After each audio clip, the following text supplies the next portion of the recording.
Welcome to At Home and Abroad with Harrison Walker.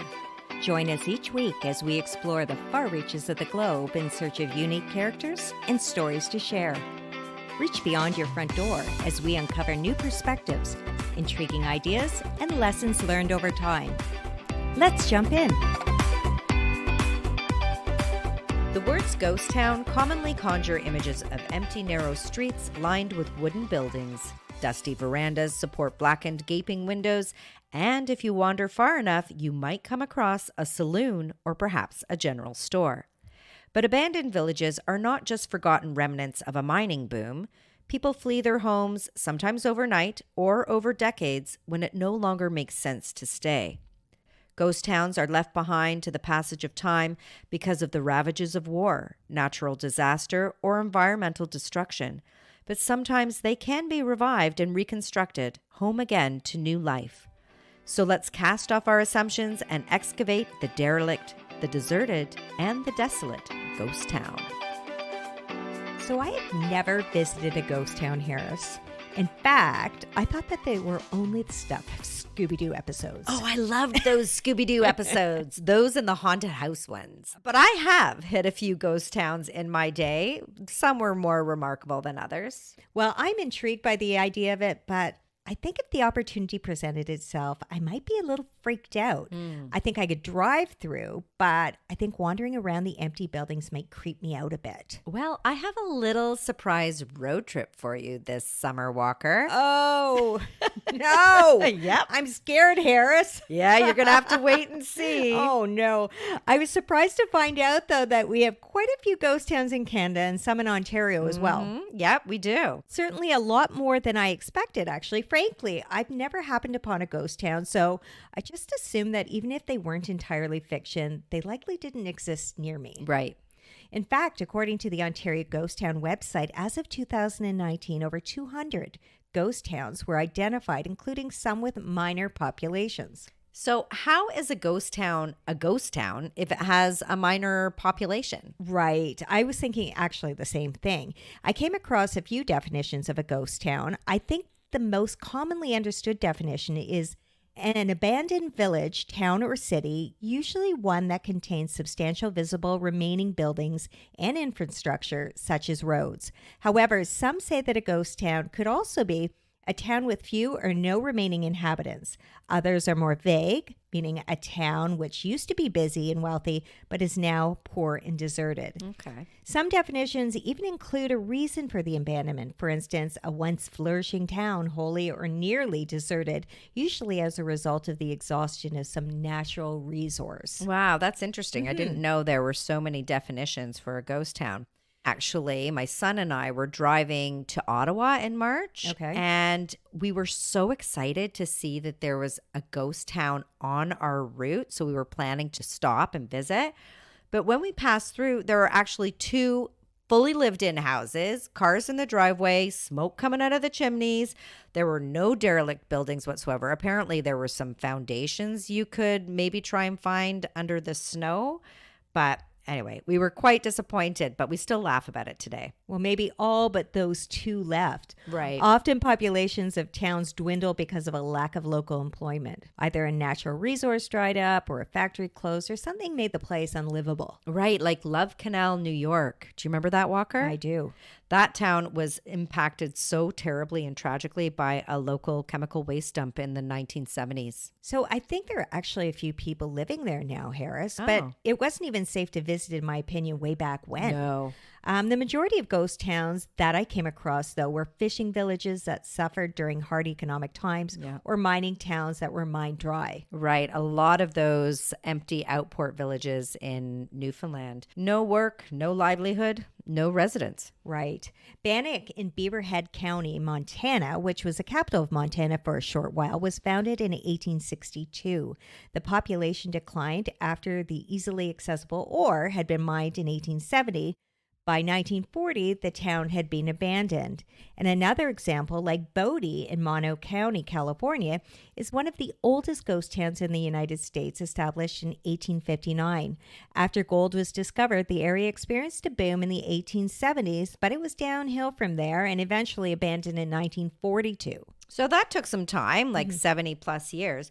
But in some instances, the transition from thriving to desolate can be quite quick and not necessarily for economic reasons, right? Oh, definitely. War and civil unrest are two major contributors to the formation of ghost towns.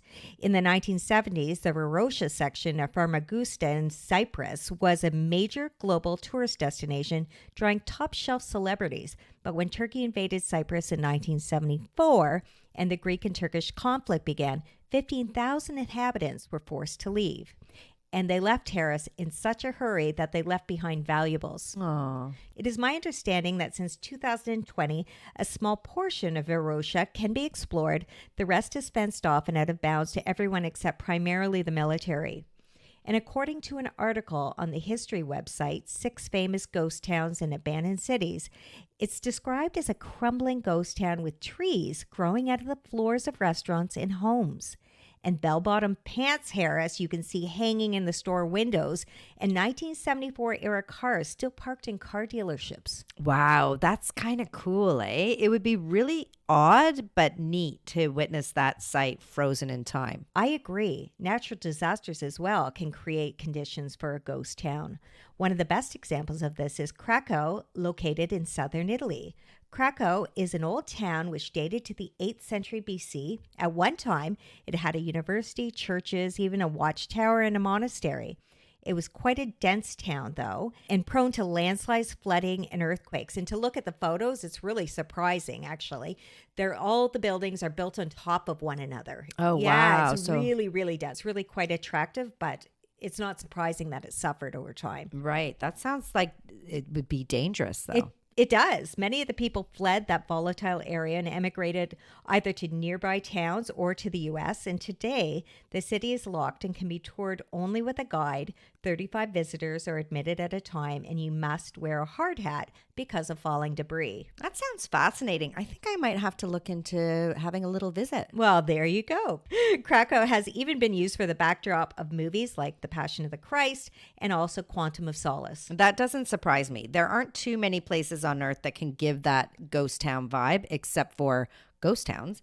Right. So natural environmental issues can force people to vacate, but what about unnatural disasters? Yes, similar to the Love Canal in Giamana, Romania, where 400 families resided until 1978, the dictatorship decided to use the valley as a runoff basin for toxic waste for the nearby enormous copper mine. Nice. Apparently, most of the families were promised this huge payout to leave, which didn't materialize as promised. Some townspeople ended up staying and just moved to higher ground.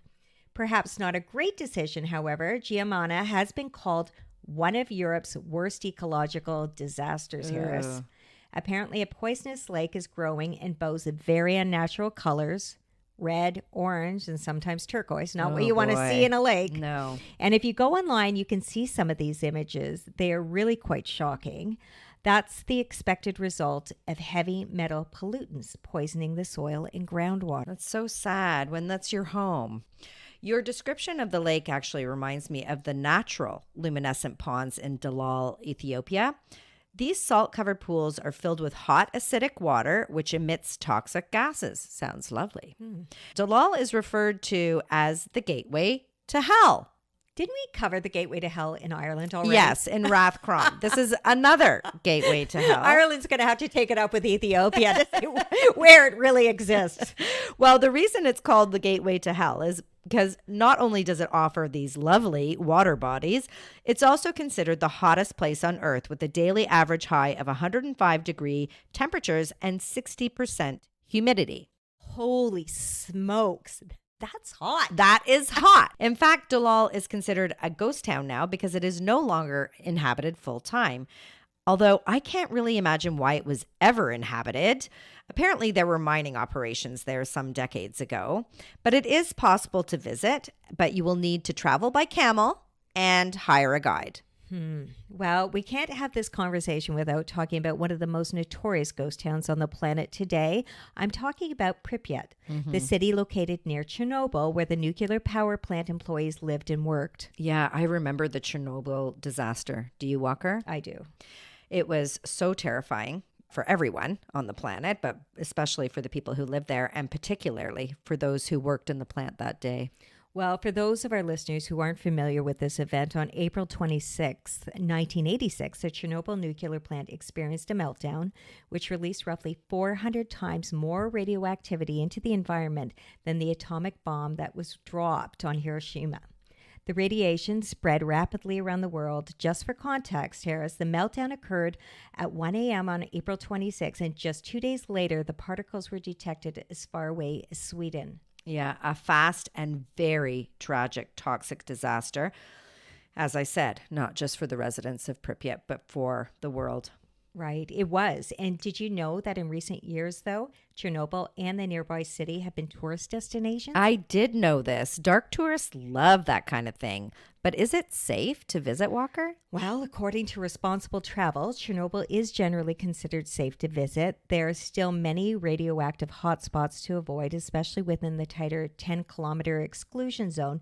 But in most places, you will be exposed to less radiation than you would be on a long haul flight. Wow. So would you go, Walker? I don't think so. I think I could be talked into it. I've Really? seen footage. Yeah. Are we talking an international road trip now? I've seen footage of the city. It is super eerie. I think I'll pass, Harris. Okay. It is considered to be dangerous to visit on your own and recommended that you join an organized tour so that you know where is and isn't safe. Though nowadays, the war in Ukraine, I expect there isn't many visitors. No, I imagine not. But I'm sure there are people chomping at the bit to go the moment that they're able. Ghost towns are fascinating to so many of us. There are beautiful, picturesque ghost towns, eerie, dismantled villages, and those like Pripyat, which serve as a lesson or memorial for humanity. There's such a variety. I wonder why we're so intrigued by them. Maybe it's the ghost in the term ghost town. People are so captivated by the unknown or paranormal, so maybe that's the draw. Well, there's a definite creep factor. The whole idea of a community being abandoned is truly eerie. It is, for sure. It reflects back to us our own impermanence. These were places that people once lived, thrived, loved, and then nothing. A lot of these places appear to have a post-apocalyptic dystopian aesthetic. Ooh, like the Walking Dead set. Yes, and sometimes like my front yard, sadly. So they're creepy, but they're really sad too. The BBC explored just why we are so interested and intrigued by ghost towns. They suggested that these towns invite us to briefly visit our own demise or possibly allow us to experience a dystopian landscape we are familiar with from books and film. Just like we've been saying, Walker. Right. Many of these communities did not expect the turn of events, though, that forced the abandonment, and that maybe our fascination is due to the fact that ghost towns offer us the opportunity to imagine, what if this happened to me? Well, I think that's pretty spot on. But some of these ghost towns don't stay uninhabited forever, do they, Harris? No, they don't. Our next guest has firsthand knowledge of just how a ghost town could be transformed. We are thrilled to introduce Fiona Thornton, International Manager at the renowned luxury brokerage Luximos in Portugal, affiliate of Christie's International Real Estate. Welcome to At Home and Abroad, Fiona. Thank you so much, Heather. It's great to be here. It is. It's so nice to see your face, even though we're across the pond from each other. Lauren and I are intrigued by a current listing that you have of an entire village for sale just outside the village of Aruca. So what makes this particular village attractive? Oh, it's such an amazing area. You know, northern Portugal is really beautiful. And this particular village it's about an hour from Porto. So it's great for, you know, you can access it with international flights, perhaps take a night stopover in Porto. And then you're just in this beautiful biodiverse area. It's a geopark. It's an area of strong geographical heritage. It's about nature and everything that's natural about Portugal. Oh, that's lovely. And is it close to the Douro Valley?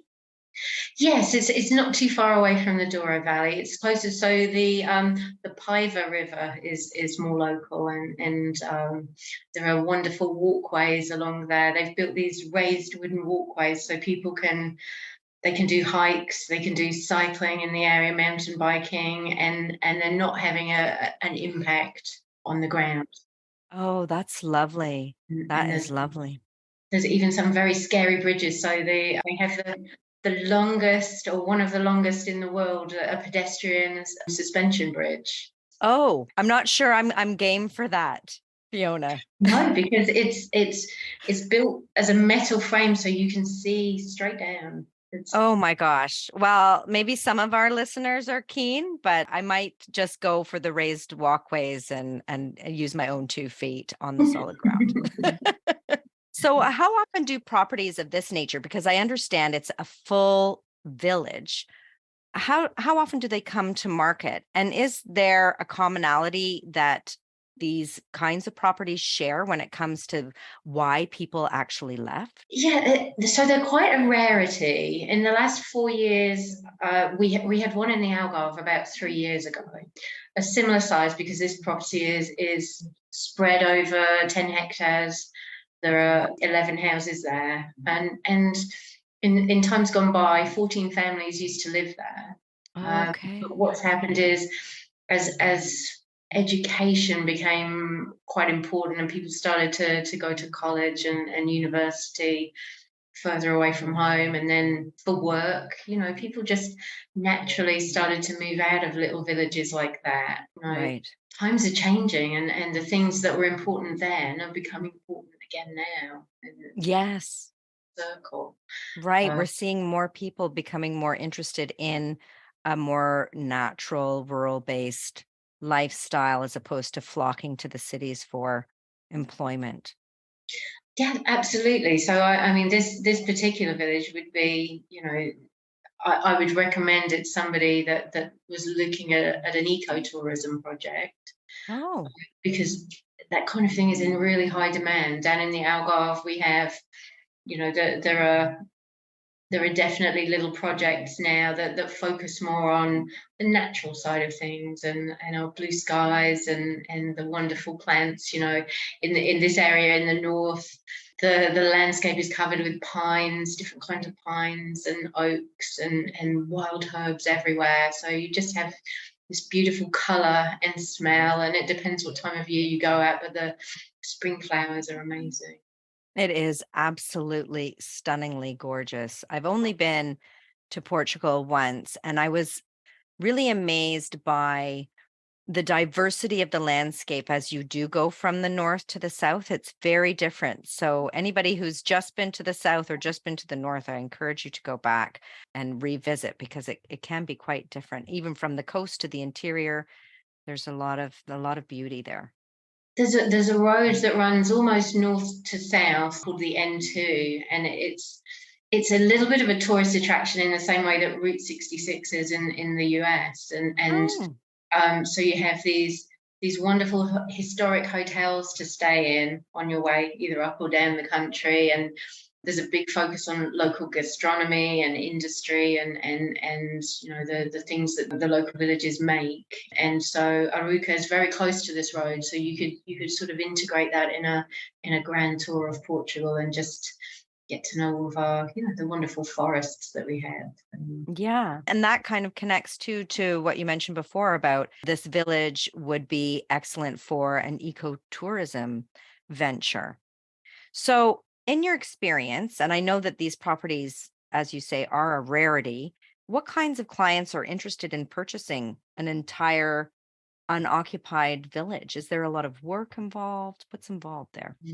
I think there would be quite a lot of work involved, and at the moment, the inquiries that we've had have mainly come from Europeans, a couple of North American inquiries as well. But it needs to be somebody with that energy and that mindset to put something back to its natural state. Mm. We can do wonderful things now using natural materials, local stones and woods, and so you can create these almost historic buildings that are still modern. We have great options for internet connections, for example, in places that are quite rural now. So people could come and switch off, but if they need to occasionally switch back on again, they're not completely isolated. There are all kinds of little special touches that people could do. But I think it would have to be somebody that wanted to spend their time here. So someone that lived here. I don't think you could do this remotely, because I think such care needs to be taken if you're going to do it properly. What considerations, Fiona, must be taken into account by any interested buyers? For instance, is it a different process for international parties? It's not that it's a different process, but it's the language is a barrier. I think working as a brokerage, I will be there to support a client right the way through the whole process, but also there'll be a team. If they're going to be rebuilding and renovating some of the houses, we'll need to organise all the legal sides of that for the client. But very important to get a sympathetic lawyer that speaks whatever language is the buyer's first language, be that French or English, because we need to see the documentation in dual languages. And, the Portuguese language on a document is always the one that would stand up in court. So you need to be sure that the translations are being done properly and accurately. And, because you would be in a foreign country buying a property that, in this case, a project like this is quite a big deal. So it's good to have the right support around you and make sure that before you proceed with the next step and the next step and the next step, that you understand everything that you're doing. Absolutely. So what might a purchaser expect once they've purchased a village? What might be their first steps in repair and reconstruction? Would you have contacts as well that a potential buyer could lean on in terms of connecting them with some local people?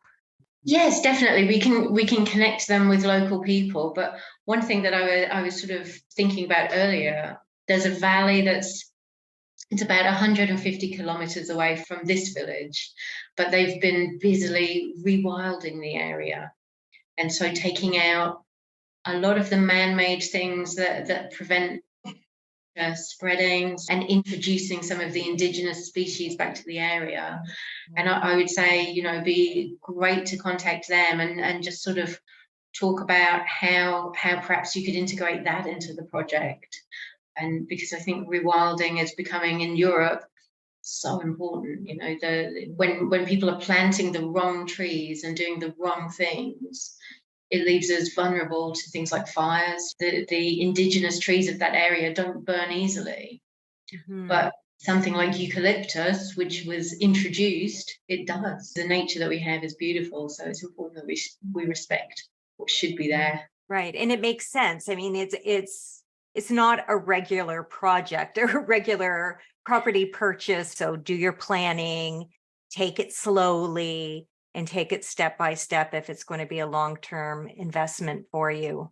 If our listeners are interested in purchasing a property in Portugal, whether it's a condominium apartment in the Algarve or a quinta in the Alentejo, what would be the first steps that they would take? I think the first steps are to find an agent that you trust, and an agent that has, if not a portfolio that covers what the client is looking for, at least the means to access that kind of property. So somebody that works for them in their interests, because I think too often people think they need to speak to 10 different agents, when actually just having one person working for them who can speak to other agents on their behalf, or who already has an extensive portfolio of properties in the area and knows the area very well. For me, I find when I'm speaking with clients, especially when they're from an English-speaking country and they find it a relief. I understand all of the nuances of what they're looking for, and I can get that for them and make their dreams come true. That's the part of my job that I love the most, is making sure that we take the wish list and we increase that. We don't sort of look at what we have to remove for them to make the purchase. We add to it, and that's really important. So. Absolutely. And you're not brand new as well to the area as well. You've been there quite a while. So I have. Yeah. So this time I've been here 6 years, but altogether it's about 14 years. Wow. So, yes. And also a good legal team, because I think it's actually good to have a lawyer in place before you start looking at the property, because so often people don't understand the buying costs and that process.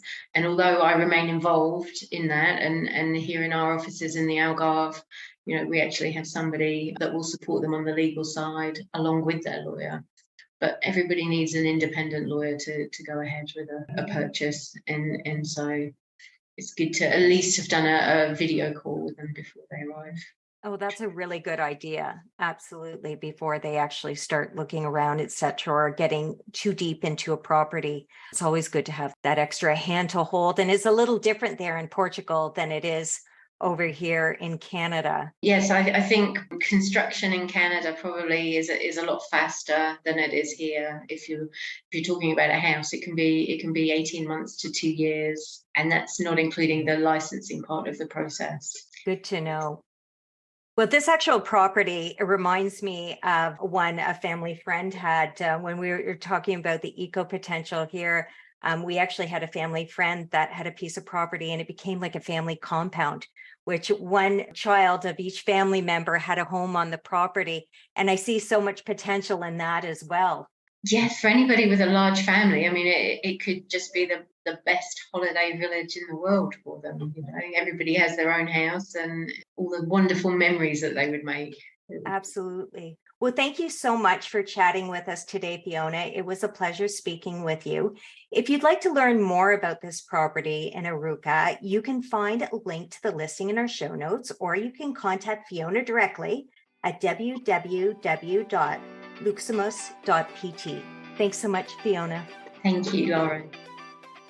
I'm so tempted by that property, Harris. And Fiona would be such a great asset to make a purchase like that, wouldn't she? She sure would. Adopted ghost towns can have real and lively futures. One village in Italy, Guesc, was abandoned in the 19th century and is now partly owned by the Canova Association. The aim of the Canova Association, together with Italian and foreign universities, is to provide workshops and field camps where people from around the world can learn architectural restoration. They focus on reconstructing the original buildings from the rubble. They have done some really interesting things, like refurbishing an amphitheater where they now hold concerts. So I have to say, I love the idea that a forgotten town is being transformed. And not only that, the situation is being used as a global teaching experience. I know. It's fantastic. We don't hear about that often. No, it's amazing. But this isn't the only ghost town that someone is trying to rejuvenate. Have you ever heard of Brent Underwood? No, I haven't. Okay. So Brent Underwood is an American entrepreneur who purchased an abandoned mining town called Cerro Gordo Mines with the aim of fixing up the property's 22 existing structures and exploring the abandoned settlement in order to open it up to tourists. Founded in 1865, Cerro Gordo is located in the Inyo Mountains in California. The town was populated until 1938, but the mining dried up and the area was abandoned. At its height, the town had quite a reputation, Walker. Ooh, what kind of reputation? I know. As reported by Vice, who interviewed Underwood, law enforcement steered clear of the 5,000 resident town where shootouts were frequent and there was around at least one murder a week. Wow. A lovely reputation. Mr. Underwood claimed that a building that was recently burnt had bloodstains left behind after a man was killed on the saloon floor, and holes in the buildings are evidence of this sordid history. Wow. That's pretty neat. I mean, not the murder, but everything else. How much did he spend on the town? So he purchased the 360-acre property in 2018 for $1.4 million US. Okay, well, that sounds reasonable, but quite an ambitious project, too. I'd say, and it is very isolated. It's reportedly 30 miles to the closest grocery store, and the reconstruction is slow going. What is kind of neat is that Mr. Underwood lived in the abandoned town throughout the whole pandemic, refurbishing it. Can you imagine? It's like isolation on top of isolation. Yeah, with that violent history, I would think that Cerro Gordo has some resident ghosts who I would not want to isolate during the pandemic with. Not part of your bubble, Walker? No, not in my bubble. Funny you say that.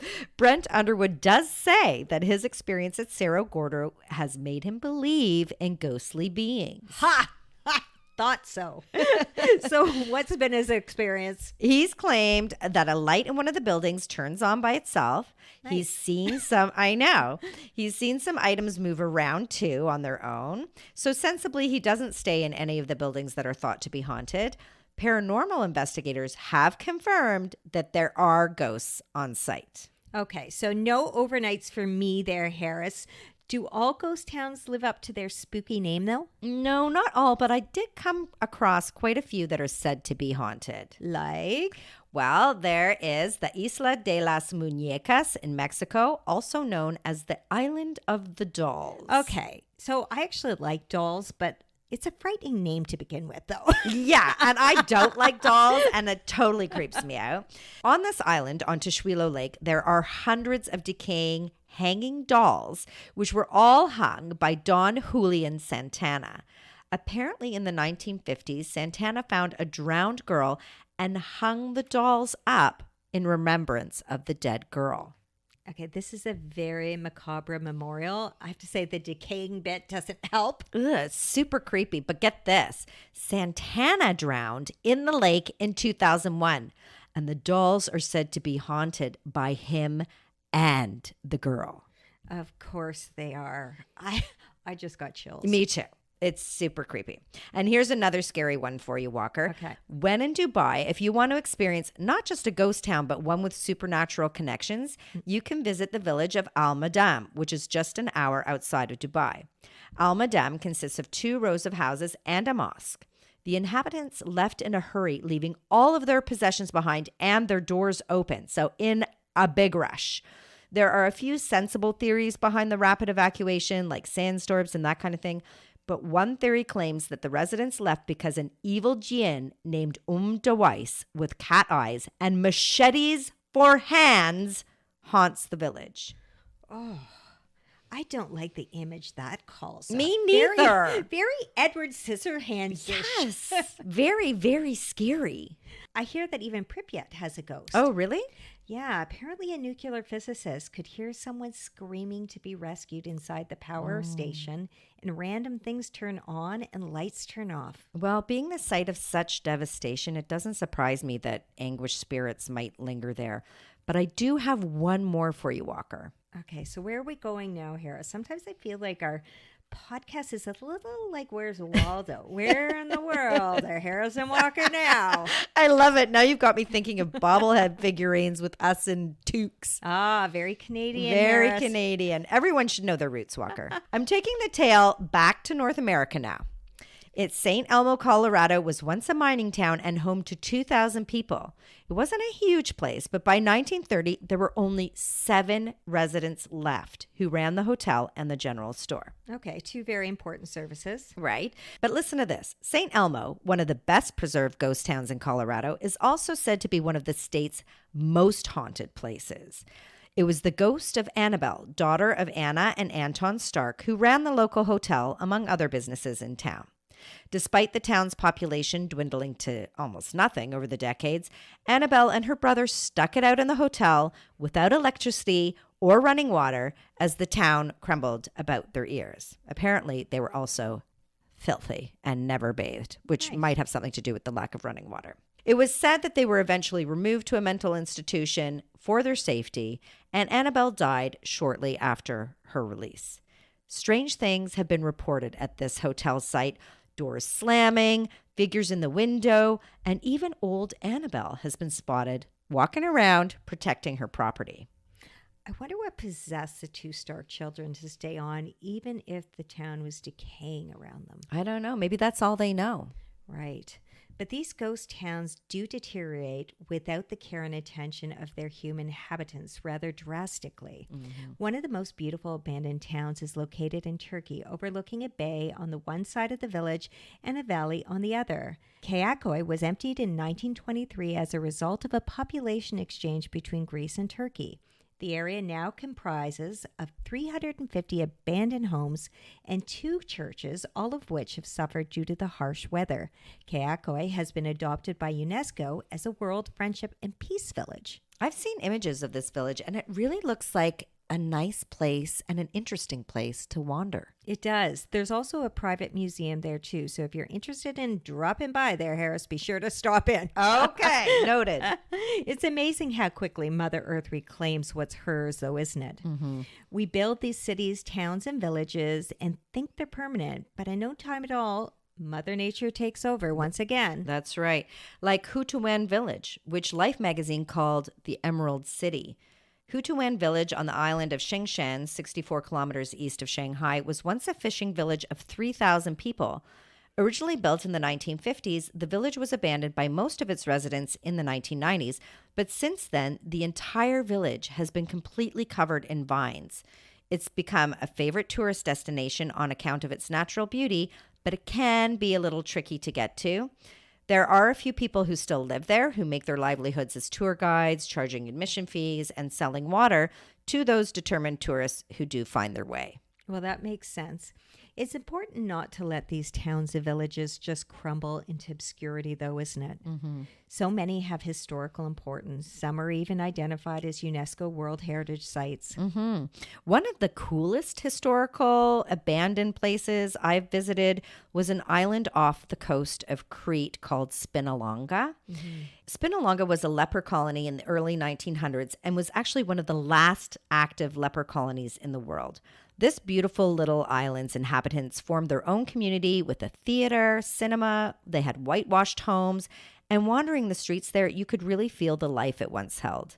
Once a cure was found, though, for leprosy, the population dispersed, but you can still visit it by boat from Crete. It even has the ruins of a 16th century Venetian fortress, so it's pretty cool. How we humans have managed disease over time really is fascinating, though often cruel. Yeah, but nothing is as cruel as the legacy of war and the atrocities committed in the name of a state. Last summer, my family and I visited the town of Oradour-sur-Glane in the southwest of France. This peaceful town was invaded by the Nazis on June 10th, 1944, killing 643 people. Only 7 escaped. Somehow, 15 other residents also managed to avoid the massacre. But the Nazis burned people to death in the church, and they just shot people on the streets wherever they found them. It was total madness. Oradour-sur-Glane serves as a national monument today and a reminder of the atrocities committed by the Nazis. As you walk through the shells of the buildings, the rusted cars that are in people's driveways, and even the steel frames of beds, chairs, pots, pans, other household items, it just slaps you in the face with the grim reality that took place there.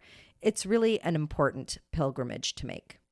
Well, I will have to agree with you there, Harris. I will take your advice and make it a point to go. Yeah, you won't regret it. Another site worth mentioning is Hashima Island, otherwise known as Battleship or Ghost Island in Japan, which is another UNESCO World Heritage Site. This tiny abandoned island was once home to a very densely built population, having had its start as a coal mining community. Hashima Island serves as a testament to Japan's rapid industrialization, but also notably as a stark reminder of war crimes committed there. It was a site of forced labor prior to and during World War II. You can join a tour if you want with advanced reservations. We must really do what we can not to repeat the mistakes of past generations, Harris. Mm-hmm. Traveling to these sites, educating ourselves and others, this can all really make a difference. Thank you for joining us at Home and Abroad with your host, Harrison Walker. If you enjoyed this episode, we would really appreciate it if you would rate and review our show. It helps us grow and expand our reach. Subscribe to follow us each week as we continue the conversation. You can also say hi to us on Instagram at Harrison Walker. We would love to hear from you.